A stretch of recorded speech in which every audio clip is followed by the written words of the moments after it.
والعقارب. ضامر عيسى من أبناء مديرية كعيدنا بمحافظة حجة بدأ حياته بكهف وأصبح ظاهرة غريبة يخافه الناس المحيطون به.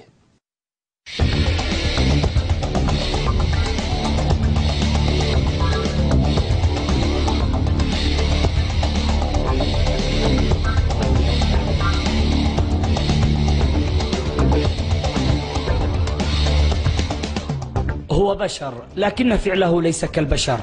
من رحم الطبيعة وقسوتها وآفاتها تتكون شخصيته، واختار طعامه المفضل الثعابين الحية النابضة بالسم القاتل، وصغارها ألذ طعاما ونكهة، والتي يقول عنها أنها مثل رائحة السمك.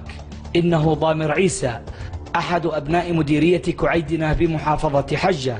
هذا مجرب الأسمام يعني أكلها ماشي طبيعي. الحانيش طعمه وطعم العراقب مختلف. واحد قدم لي مثلا سم شو يقول لأني يقتلني به، فأعرف لأني أنا أكل كل الأسمام ما يقدرش. أما أكل العقارب فمذاقها يدوم طويلا في فم ضامر. لقد صار هذا الرجل الستيني مصدر رعب للثعابين والأفاعي، فبمجرد أن يلسعه ثعبان يموت سريعا. حتى رائحة العرق في جسده منفرة لهذه الآفات، وسمها لا يضره. رجل حتى ورق الشجر بأنواعها يلتهمها، ولا عجب قوله أنه له القدرة على العيش في الصحراء وحيدا. يا أخي وأنا جاهل كما أكل ما وصلت عليه كلته. يا أخي كما أدد لك من يومك وأدري أكلهم لمن بالملايين.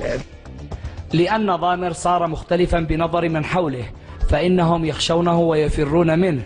فهواياته لا تتوقف عند الثعابين والعقارب، بل تمتد إلى الوزغ وكل زاحف على بطنه أو يطير بجناحيه من الحشرات.